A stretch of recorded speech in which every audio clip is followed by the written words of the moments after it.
I have read many articles on the internet, on newspapers and everywhere, where the government has always been distributing billions and millions of naira into the human rights commissions, where they are fighting against child trafficking, child labor, and all that stuff. And I looked into it, studied the situation, and I understood that the poverty rate in Africa, the spread of poverty in Africa is not something that is stayed in only one factor.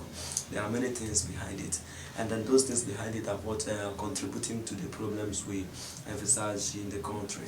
But owing to the fact that most families have more mouths to feed than they have the fingers that earn, you see that there are going to be a lot of problems here and there.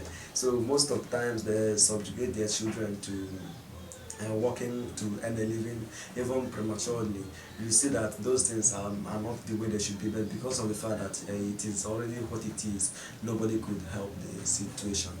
So the government want to pick the children off the streets, send them back to school, all that. But where the government itself are hiking the school fees and increasing the level of hardship in the country through deliberate or inappropriate policies that are already there, which we know hiking price of goods and things are basically needed for living. So we don't want a situation where children will be hawking in the street and selling things in the street. Yes, it's obvious. But then we didn't ask ourselves like what the families eat, how they use to survive, the kind of income, the kind of lifestyle they engage themselves in, what they do, and how they do it to survive. So we do not ask ourselves those things, but because of the fact that this situation is like fighting the symptoms of diseases and not the cause of it. You see, when you find a child in the street, he's hawking and selling some goods and all that. There was something behind that sent him to the streets. There was something that sent him to become a hawker, do menial labors and all that kind of thing that you know that children are not old enough to start doing.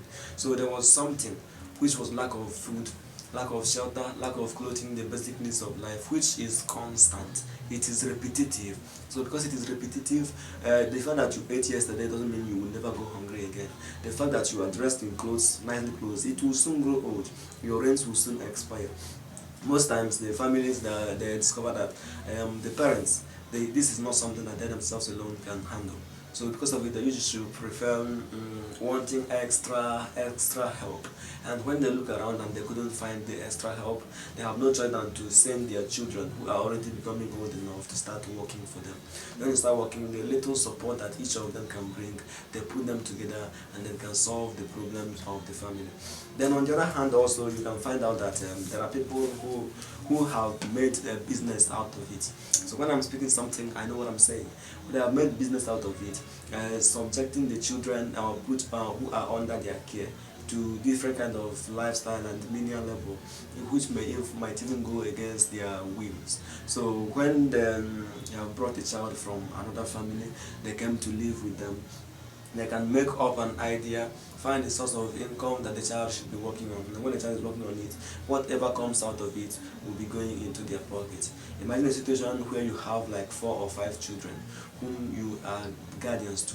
You are their guardian, so you are the one taking care of them, you're the one providing for them, you're the one giving the meals for them, providing their needs. So now you know that it is not by your power. There are resources you have, you are not going to be enough to cater for their needs. But an idea will pop up in your mind that if you can send these children out, teach them one basic trade or another, how to sell some food, some snacks, and let me say drinkable water, bottled water to travelers in the motor park, in public areas, in around schools and vicinities. You see that they are going to be bringing some little resources for you. There was this issue that happened some time ago, where a little girl about the age of 12 came back from the city with her elder sister. So when it was time to go back, she refused to go back. When it was time to go back, everybody begged her. She said she's not going back. When they asked her what was the problem, she still refused to speak it. When they asked her for a long time, she refused to say it. And then on the day of the